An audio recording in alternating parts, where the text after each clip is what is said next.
আমার প্রিয় বন্ধুরা, আমি আজ 7 দিন ধরে ভাবছি একটাই কথা, যে আমাদের পশ্চিমবঙ্গ তথা ভারতবর্ষ কি রাশিয়া আমেরিকা হয়ে গেল?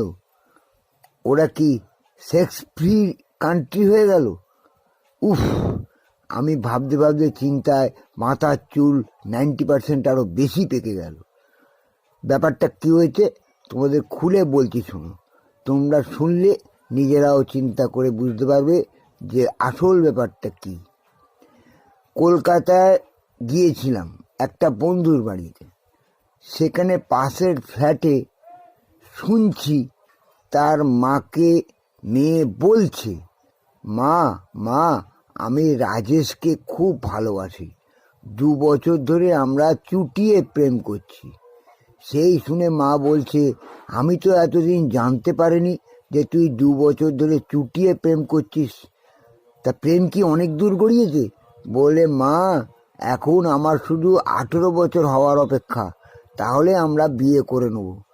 বলছে যে, ও আচ্ছা আচ্ছা আচ্ছা আচ্ছা, তাহলে বিয়ের পর্যায় পর্যন্ত পৌঁছে গেছিস? বললো, হ্যাঁ হ্যাঁ প্রায় তাই।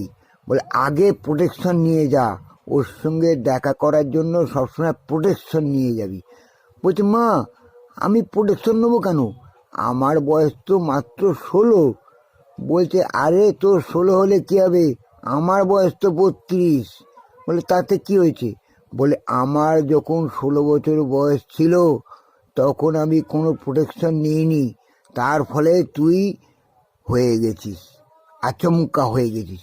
প্রোটেকশন ছাড়াই তোর বাবা আমাকে এত ভালোবেসেছে যে তুই হতে বাধ্য হয়েছিস। সেই জন্যই বলছি, বাবা প্রোটেকশনটা নিয়ে নে। প্রোটেকশন নিলে তোর আর অল্প বয়সে মা হতে হবে না। তুই অল্প বয়সে আর কোনো অসুবিধার সম্মুখীন হবি না। সব বাধা তুই কাটিয়ে যেতে পারবি, সমস্ত কাজ তুই নিশ্চিন্ত করতে পারবি। তাই বলছি, মা প্রোটেকশন নিয়ে যা, প্রোটেকশন নিয়ে যা। প্রোটেকশন ছাড়া কোনো কাজ করিস না। এখনকার যুগ তো খুব খারাপ। তো রাজেশ হোক আর যেই হোক, সে দেখবি তোকে সবসময় প্রোটেকশন ছাড়াই ঢুকিয়ে দিতে চাইবে, তখন তুই মা হয়ে যাবি। এই কথা শুনে আমার তো মাথা খারাপ হয়ে গেল। ওরে বাপ রে বাপ, মা মেয়ের কি কথা রে বাবা! শুনে আমি চমকে গেলাম। ভাবছি যে এই পশ্চিমবঙ্গ তথা ভারতবর্ষ আবার রাশিয়া কি আমেরিকা হয়ে গেল। ইস, কি অবস্থা দেশের! কলকাতায় কি সব হচ্ছে, বাপ রে বাপ!